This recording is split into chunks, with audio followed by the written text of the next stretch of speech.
And the Lord spoke to the children, and the Lord spoke to Moses on Mount Sinai, saying, Speak to the children of Israel, and you shall say to them, When you come to the land that I'm giving you, the land shall rest a Sabbath to the Lord.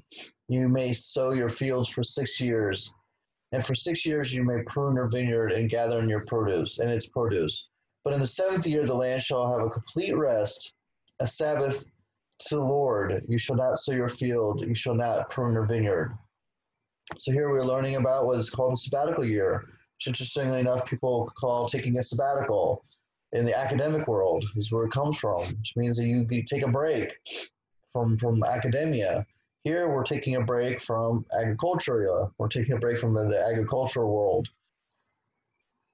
which Israel, by the way, still is extremely still agricultural society, not as much as it used to be.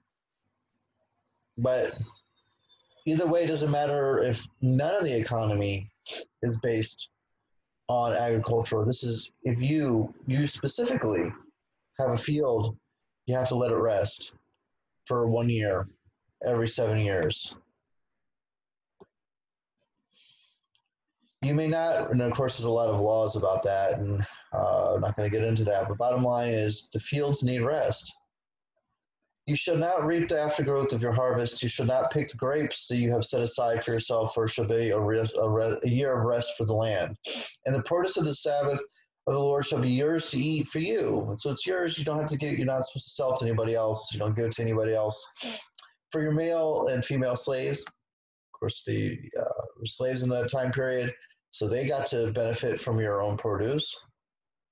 And your hired worker and the resident who live with you. So anybody in your immediate household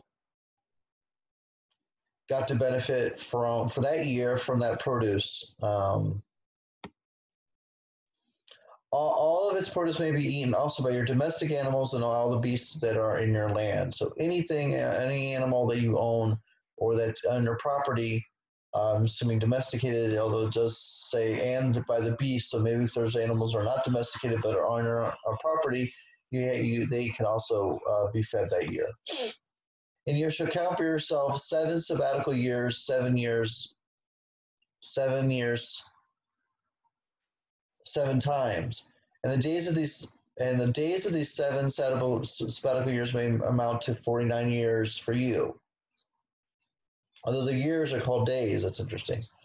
And you shall proclaim with a shofar blast in the 7th month, on the 10th of the month, on the day of atonement, you shall sound the shofar throughout your land. So it's interesting that they're here. Yom Kippur is what it's talking about, is on the 7th month.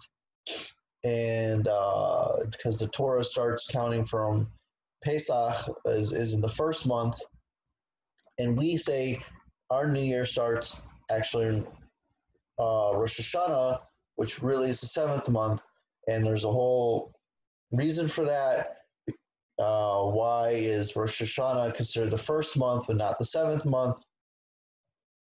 And only Judaism could find a creative way to be so confusing when it comes to counting the years. But it really boils down to counting the years for the kings, which starts in Nisan, and what we would call the astrological year, because according to one opinion in the Talmud, the whole universe was created in the month of Tishrei, quote unquote, which is the 7th month.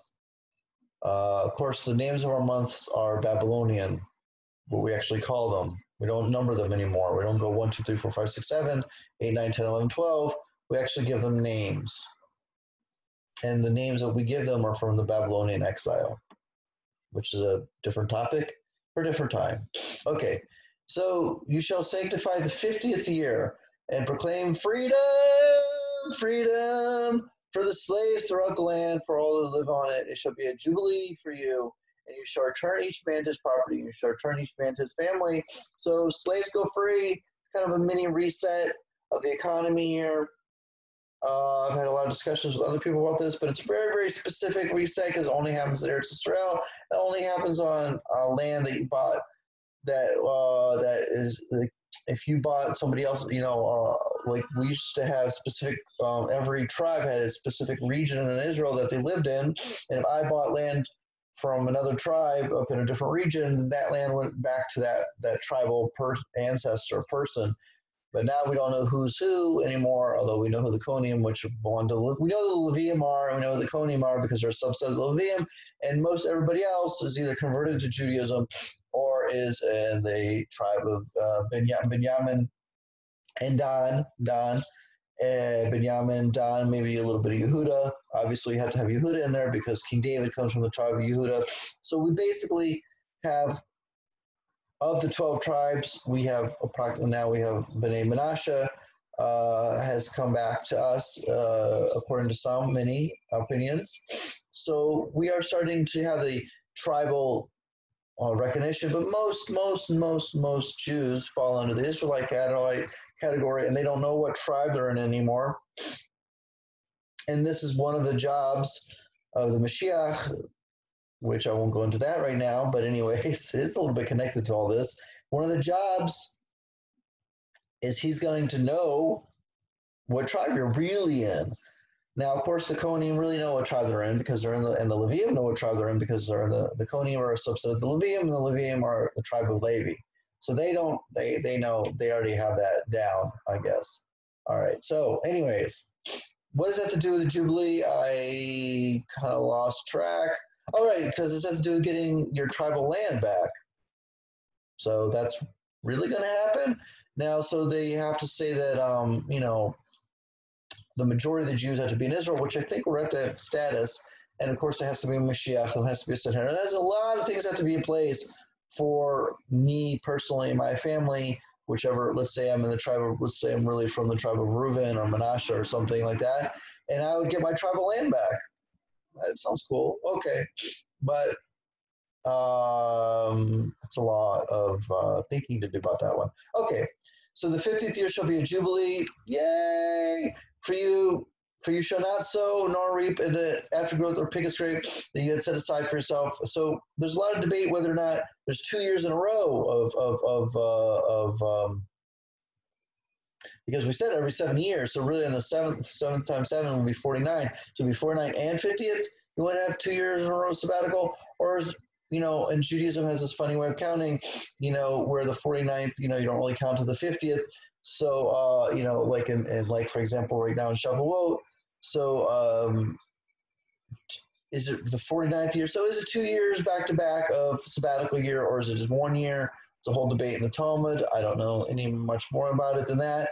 But as you can probably imagine, it goes on for several pages, and you'd have to ask a rabbi, put their handy there, or somebody who's Talmudic learned, and doesn't have to be a rabbi, but somebody who's learned in this subject area would be able to answer that question if it's back-to-back years. Okay, because that would be really tough for 2 years to not, do any agricultural work or minimize your agricultural work to follow the laws of the sabbatical year.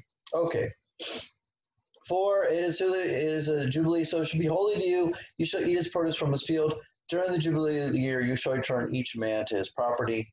And that is 13 verses, and probably enough for today. And we will continue on another time. Have a great day.